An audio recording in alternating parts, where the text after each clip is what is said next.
All right, everybody, Terrence Pop here with another episode that is pre-recorded but live from the Lair. I've gotten a lot of emails since the Charlie Kirk assassination, and I've been purposely laying back, not really giving my opinion in regards to what's going on, and that is going to change. As of yesterday, there was a copycat who opened fire on an ice facility in Texas.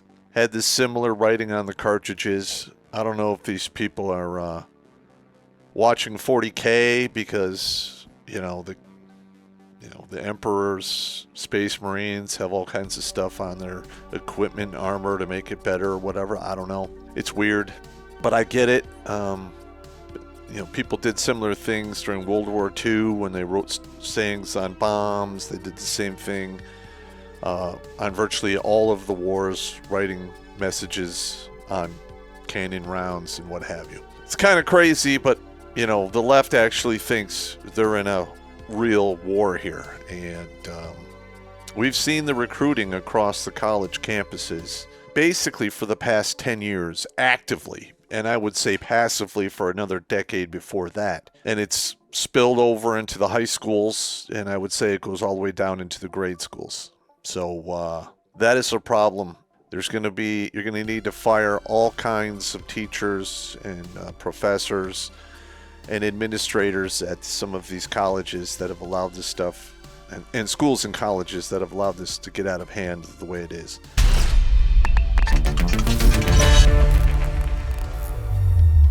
You want an offer you can't refuse? Redonkulas swag is back in full swing on Fourth Wall. With more designs than ever before, there's never been a better time to show your love for the regiment.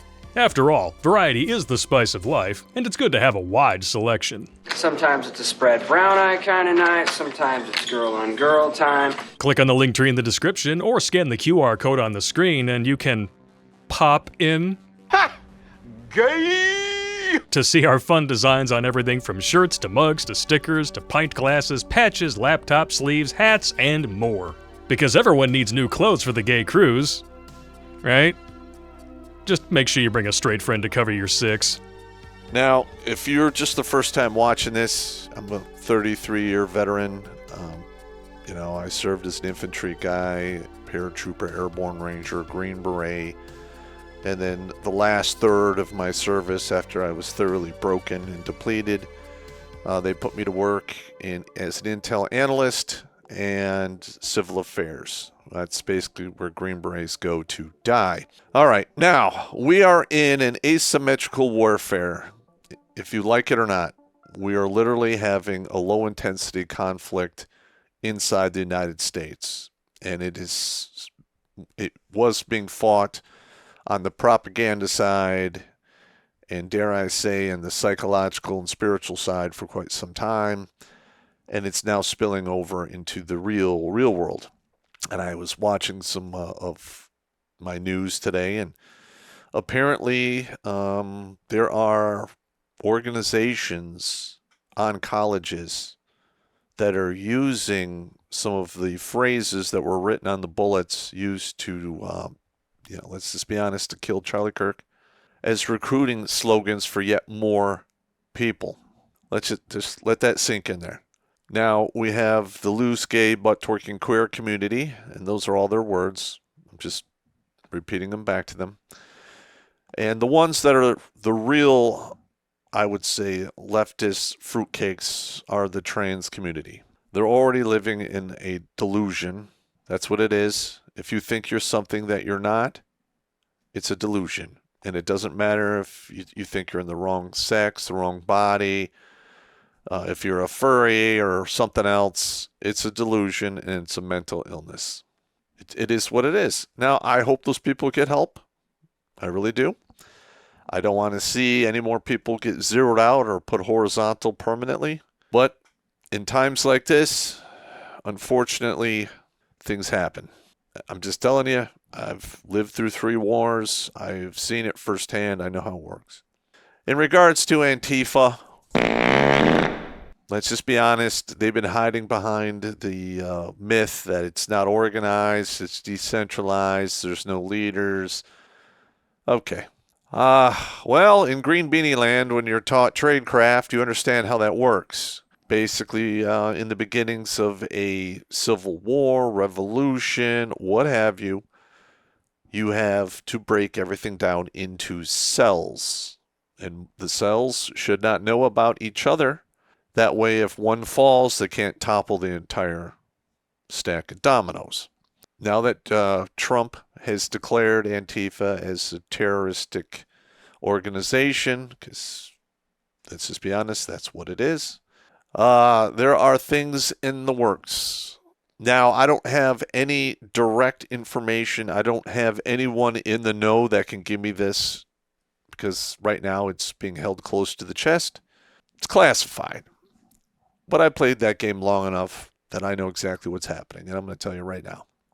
Back in 2019, 2020, we had these, the mostly peaceful protests where whole cities were burning down and mysteriously pallets of bricks and other indirect munitions were mysteriously left close to where these protests were going to take place. Meaning there's money and there's organization taking place. Everyone who has a cell phone, you have an air tag on you 24/7, 365. All of those cell phones on the ground in 2019, 2020 have been recorded. The cell phone companies keep your data for up to a decade, depending upon who you are and what company you use. The alphabet agencies, they don't really need a warrant to get that. They just buy it. It's part of your terms and services for using your phone. If you read the fine print, that's how it works. And your information is sold to companies, industries, and yes, the alphabet agencies. So they're building target folders on these people. They are locating them, and they're swearing out warrants right now or preparing warrants to follow the money and go after a lot of these people who run certain cells. Antifa's an idea, not an organization. Oh, you gotta be not kidding. militia. Listen, when you get the boot on your neck and they really start putting the pressure on you, people are going to flip. That's what's going to happen. You're going to see all kinds of finger pointing going on. It's going to get real really fast for these people. Now, in regards to the top, they're going after George Soros and various other billionaires for basically pushing money to make this happen. Because let's just be honest, if you're a professional insurgent, I'm not even going to say protester because you're an insurgent at this point, life doesn't stop. You still need to drink water, eat food. You got to have shelter, medical care. All of that costs money. And if you're not working a real job and you can be at all of these protests, well, how are you feeding yourself? How are you taking care of yourself? How are you keeping the wolf away from the door? That's where those cell phone records are going to come in. I'm just going to tell you right now, if you think they had burner phones and they threw them away, and yeah, that can happen. But what you can't change is your vocal patterns. So you talk on one phone using a throwaway, then you talk on another phone that isn't a throwaway. They just get a sample of both of your voices, overlap them. If they match, boom, probable cause for a search warrant at minimum. All right, now I'm out of the game. I am too old to participate now. I am literally one hairy nutsack away from 60. But I am going to record all of this for future generations because mainstream media is not doing it. They have been bought and paid for as well. They are totally one-sided. They are supporting the communists because this is communism here. They've done a good job at hiding it behind different masks, but it's communism. And we've already seen this dance, and we know how it ends, and it's not good. Now, with that being said, there's a few more things I need to throw in here in regards to the Charlie Kirk shooting. Unfortunately for me, I've had to watch that footage a couple of dozen times from various angles, from various other cell phones and what have you, and it's very disturbing. In regards to assassinations, I myself am not a fan. Now, if we're in a open declared war with another country and such things were to happen, well, it's war, it's implied, and that's just the way it goes. But Mr. Kirk was a straight-laced guy. Didn't smoke, didn't drink, he was married, had 2 kids. He was living the dream. Basically went to college campuses to have open dialogue with the brainwashed lackeys that they're pumping out. And he paid for it with his life. Now we're hearing talk like he was shot from behind or from another angle, and there's blood spatter coming out of his neck, and you see the exit wound here. And what? From the footage that I saw, there was only one crack of a round. Now, is it impossible that there was a second shooter? No, there isn't. There's all kinds of suppressed weapons, subsonic rounds that could do the job, but you got to be a lot closer. It just is what it is when it comes to that kind of thing. Now, the rifle was a Mauser action rebarreled to 30-06, and in some of the interactions, it was their grandfather's gun. Well, that weapon could be 70, 80 years old or older. That barrel could be shot out. Because precision weapons, usually by the time you put 2,000 or 3,000 rounds through them, they're done. They're no longer going to shoot some minute of angle. And if that barrel was shot out, which I assume it's that old, there's a great chance it was. There's a very good chance it was never cleaned properly and corrosion destroyed some of the rifling. That'll do it too. The round was fired from inside of 200 meters. Now, typically, a 30-06 from a correct barrel length with the proper twist and proper rifling, that bullet is going to zip through 3 human bodies stacked on top of each other like they're nothing. So, some of the footage I saw, it looked like Mr. Kirk was wearing a vest. Now, I don't know if it was a level 3, a level 4, or a level 3A vest. And basically, a level 3A vest is rated for everything up to all pistols up to a 12-gauge shotgun slug. Level 3 will handle 223, 308, and some of the smaller grain bullet weights at 30-06.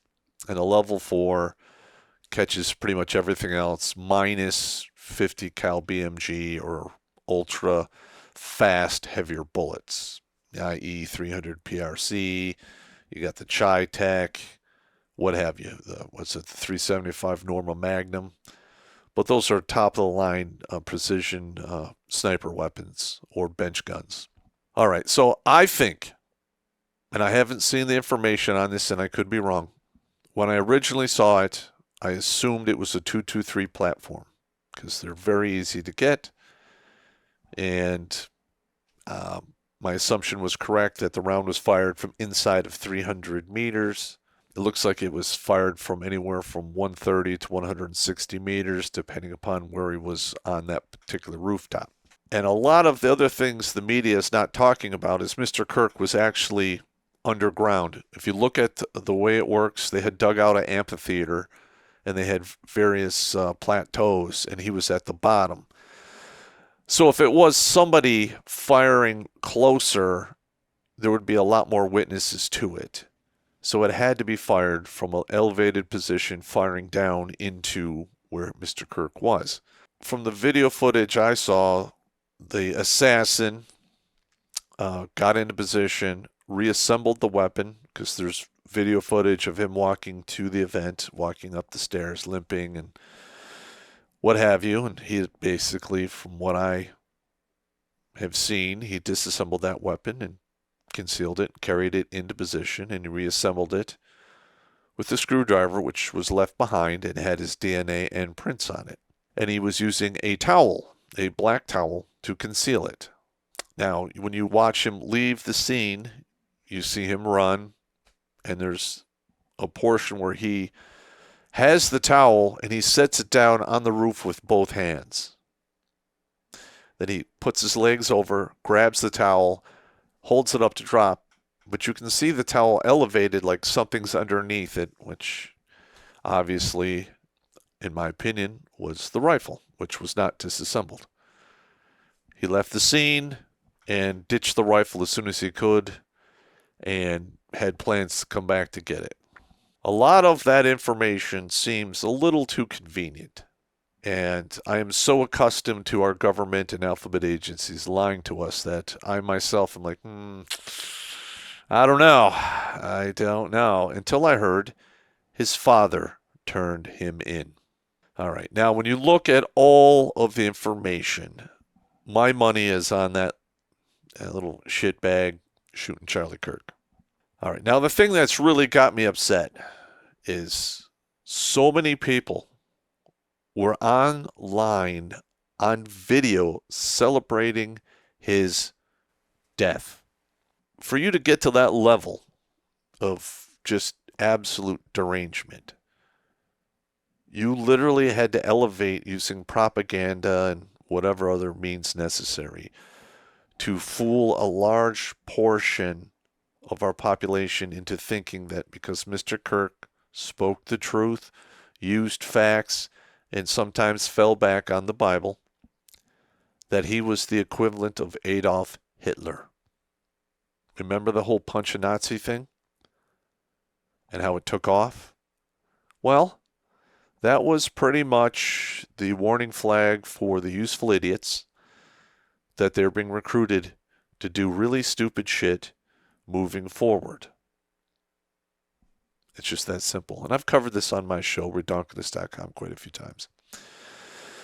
This is very similar to what happened prior to the Bolsheviks starting the communist revolution in Russia towards the end of World War I, and it's very similar to what happened before Hitler took charge, before World War II. You had a bunch of insurgents or less than desirable people causing all kinds of problems, and then they're like, well, we could fix it, and they do. They take over the government, and then useful idiots usually get put to the sword. In fact, they do get put to the sword. And that's just the way it is. Now, moving forward, how do we combat this? In my opinion, you have to attack from the bottom going up and the top going down. Meaning, you need to identify who is funding this, hold them to the fullest extent of the law, even if you have to declare war on them and make them terrorists as well. And you're going to have to go through the entire education system and remove the teachers who are teaching this claptrap. All of those teachers pushing the rainbow flag, loose gay butt twicking queer community bullshit. If you're going to send your kids to school, you want them to get an education, not an indoctrination, because that's what they've been doing. No way! Do I think we're going to be successful at this? To be honest, it's 50-50 in my opinion. We allowed this to get so big and such a big problem, it's going to be very, very hard to curtail without becoming an absolute dictator-in-chief yourself. I don't know. It all depends upon how this violence goes. And if it ramps up from the left, at some point, the law enforcement will not be able to deal with it, and you're going to see the people on the right start to organize and move against it. Now, the left has a 20-year head start. The right does not. They have not had that kind of time to prepare for this. So we'll see how it plays out. Now, I myself, hopefully, I'm praying this whole thing blows over. I really am. I do not want to see an active two-way rifle range take place within my own country. I've seen how that plays out in other countries, and it is absolutely brutal. And if we survive it, it will take up to a century for it to heal. And I don't know if we have that kind of time. Anyway, that's my take on the whole Charlie Kirk craziness. My heart goes out to his wife and children, and I hope we can get through this without any more death and destruction, because I really don't want to see it.